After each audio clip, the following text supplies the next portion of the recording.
Welcome back to another week of 52 Weeks of Gaming. I just want to say that if you're still here, well, I probably think you're a masochist then, because no one should be dealing with the pain of having to listen to my voice for this long.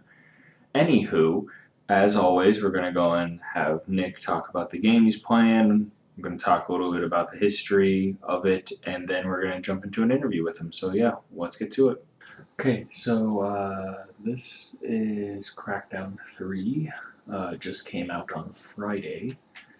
To date this, I have never played a game before, so a Crackdown game before, so I have no idea what I'm looking to do. So yeah, I know you could be Terry Crews, and so that's always an option.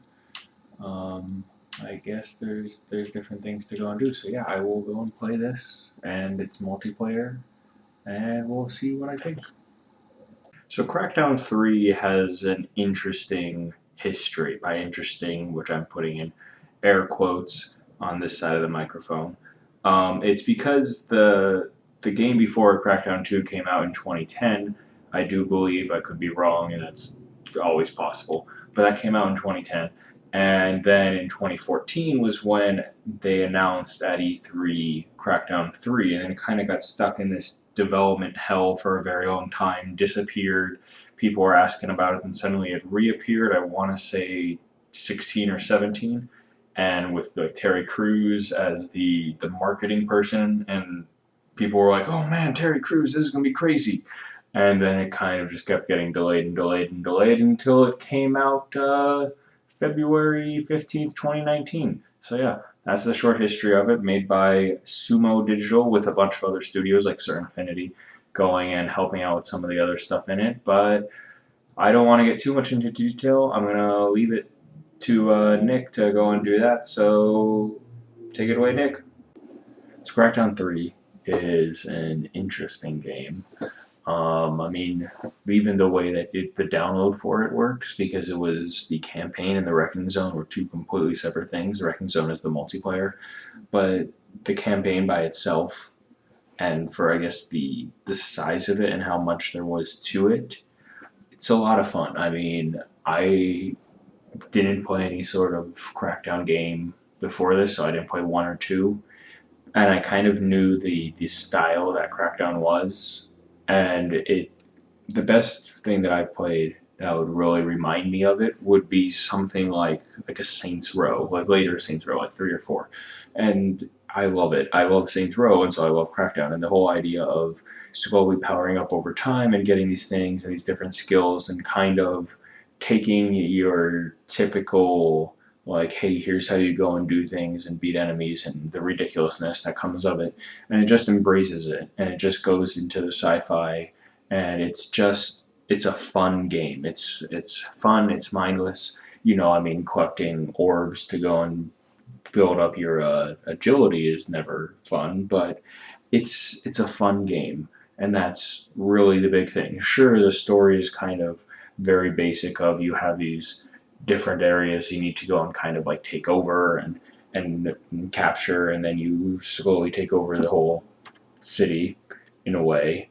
But it's simple in that aspect, but I don't think that's a bad thing.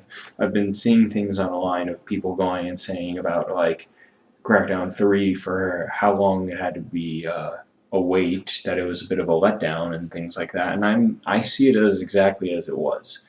I see it as a fun, mindless game that does require a bit of skill and planning and making sure you don't like dive headfirst in, because you could go and die, but it's a lot of fun.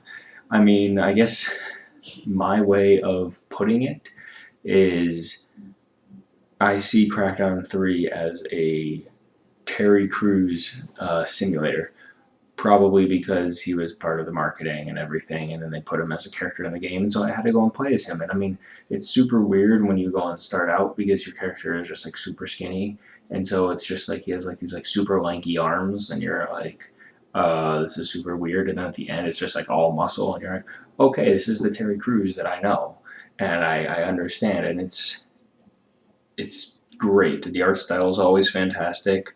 The the soundtrack and everything is really nice, and yeah, I really enjoyed the game for the campaign. The Wrecking Zone, the multiplayer, on the other hand, it kind of was the opposite because I felt like I didn't understand how to play it, I think would be the way to put it. You had your two different ways of two different modes, your Agent Hunter and your territories, where Agent Hunter was similar to like Call of Duty's like Kill Confirmed, where you go and collect badges after the person dies, and you make sure that your badge doesn't get taken if you die, that sort of thing.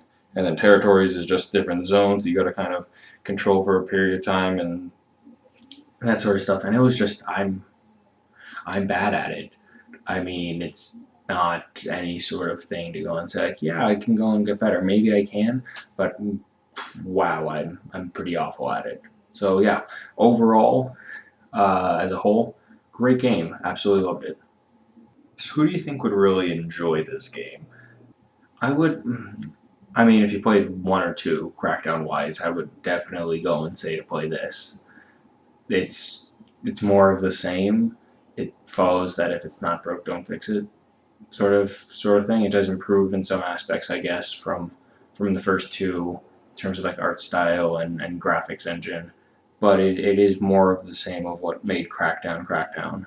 So yeah, I really think anyone that played one or two, and really anyone who likes Saints Row and likes like shooters that don't take themselves too seriously because they understand their their audience. So it is like Borderlands, for example, is another one that doesn't take itself too seriously and just goes with it, and that's what I love. I mean, you play Crackdown 3. Do you have any idea if you're gonna go and play the ones came before it? Because you've mentioned you haven't played one or two before. Are you gonna go and play those at any point? I think I might go and play one and two. I might go back and play them. I mean, there is a bit of story wise, like some things that get brought up in the game that definitely are reference to the first two games, but it's not like you need to go and play the first two games to play this one, so I didn't really feel out of the loop, which was nice. But yeah, I probably will go and play one or two.